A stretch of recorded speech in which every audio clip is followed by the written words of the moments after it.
Hello teachers, educators, budding entrepreneurs and my dear friends. आज हम बात करेंगे एक बहुत ही इंपॉर्टेंट और इंटरेस्टिंग टॉपिक पर। प्राइमरी स्कूल शुरू करने के लिए कितना इन्वेस्टमेंट चाहिए। इस सफर में हम एक्सप्लोर करेंगे गवर्नमेंट गाइडलाइंस, रिक्वायरमेंट्स, फंड्स और स्कीम्स। साथ ही सीखेंगे कैसे हम अपने स्कूल के लिए फंड्स रेज कर सकते हैं। तो शुरू करते हैं ये इंफॉर्मेटिव सफर, जिसमें होगा हर सवाल का जवाब और हर स्कूल के सपने की शुरुआत। So number 1, government guidelines. सबसे पहले कुछ बेसिक गवर्नमेंट गाइडलाइंस को समझते हैं। देखिए, वैसे तो हम गाइडलाइंस के बारे में अपने प्रीवियस वीडियोस में ऑलरेडी डिस्कस कर चुके हैं, लेकिन लैंड से रिलेटेड गाइडलाइंस के बारे में आपको आज जानना जरूरी है, क्योंकि कहीं ना कहीं उसी के बेसिस पे आप इन्वेस्टमेंट का अंदाजा लगा पाएंगे।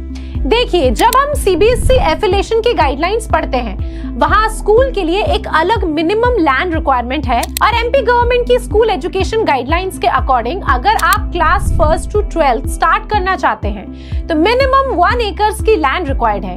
एंड स्पेशली प्राइमरी स्कूल जो कि 1st to 5th क्लास के लिए होते हैं, उनके लिए स्पेसिफिकली कोई लैंड रिक्वायरमेंट मेंशन नहीं है। लेकिन आप जिस स्टेट में स्कूल ओपन करना चाहते हैं, वहां की गाइडलाइंस आपको चेक करनी होगी। इन्वेस्टमेंट से रिलेटेड अगर कोई भी क्वेश्चंस है तो आप एड्यूस्कॉट से कांटेक्ट करके कंसल्टेंसी ले सकते हैं।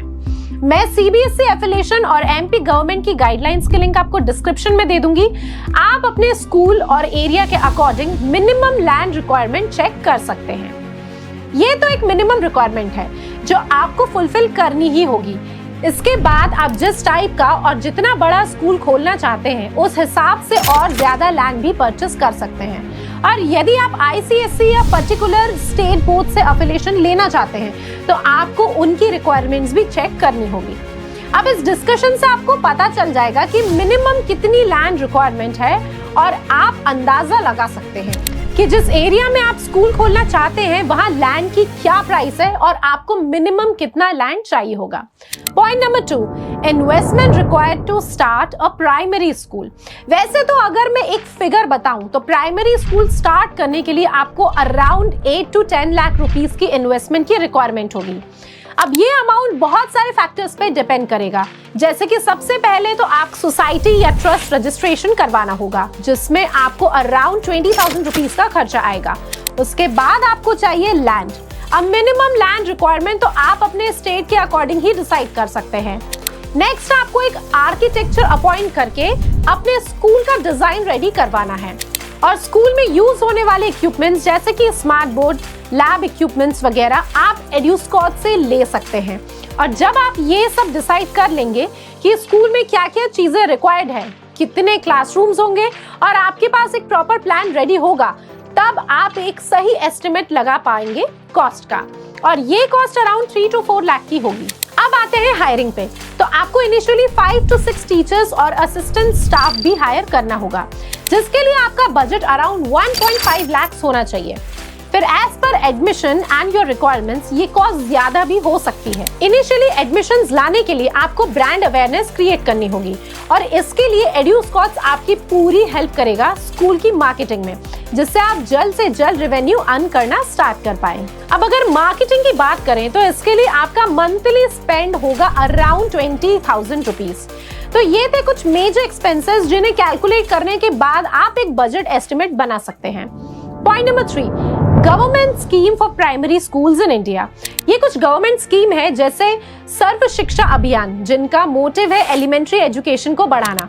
आप इन स्कीम्स के थ्रू भी एक प्राइमरी स्कूल स्टार्ट करने के बारे में सोच सकते हैं। एक और स्कीम है समग्र शिक्षा स्कीम, जो प्ले स्कूल से लेकर 12th क्लास तक के लिए है, और इस स्कीम से आपको अपने स्कूल के करिकुलम स्ट्रक्चर में भी हेल्प मिलेगी। Number 4, ways to raise money for starting a primary school in India। इसके अलावा कुछ और तरीके हैं जिससे आप फंड्स रेज कर सकते हैं प्राइमरी स्कूल स्टार्ट करने के लिए, जैसे कि स्टार्टअप इंडिया स्कीम। आप सिंपली अगर गूगल करके देखेंगे स्टार्टअप इंडिया स्कीम, तो यहाँ पे आपको अलग अलग ऑप्शंस मिलेंगे। तो इसमें आपको 10 लाख तक का लोन मिल सकता है बिना किसी कोलेटरल के। अनसिक्योर्ड लोन्स, अब बैंक्स या फाइनेंशियल इंस्टीट्यूशन से अनसिक्योर्ड लोन भी ले सकते हैं अपने क्रेडिट स्कोर के बेसिस पे। बिजनेस लोन लेने के लिए आपको अपने बिजनेस की एक रिपोर्ट तैयार करनी होगी, जिसमें आप अपना पूरा बिजनेस प्लान एक्सप्लेन करते हैं कि किस तरह से आप बिजनेस चलाओगे और कैसे उन इंस्टीट्यूट्स का पैसा वापस करोगे। SIDBI लोन फॉर MSME, इस स्कीम के अकॉर्डिंग भी आप कम इंटरेस्ट रेट्स पे लोन ले सकते हैं। प्राइम मिनिस्टर रोजगार योजना, ये भी एक अच्छी स्कीम है जहां स्मॉल एंटरप्रेन्योर्स को इजी रेट पे लोन्स दिए हैं। ये कुछ मेजर स्कीम्स है जहां आप इजी तरीके से फंड्स रेज कर सकते हैं। इसके अलावा भी अगर आपको क्वेश्चंस है इन्वेस्टमेंट से रिलेटेड या कंसल्टेंसी लेना चाहते हैं तो एड्यूस्कॉट्स की टीम से कांटेक्ट कर सकते हैं। आई होप आपको ये वीडियो पसंद आया होगा। यदि आपके कुछ और सवाल है या कोई पॉइंट क्लियर नहीं हुआ है तो मुझसे कमेंट सेक्शन में डिस्कस कर सकते हैं। इसके अलावा आपको कोई और अच्छी स्कीम पता है जो मैंने इस वीडियो में कवर नहीं करी तो उसके बारे में भी आप मुझे कमेंट्स में जरूर बताइएगा। Thank you, see you soon in the next video.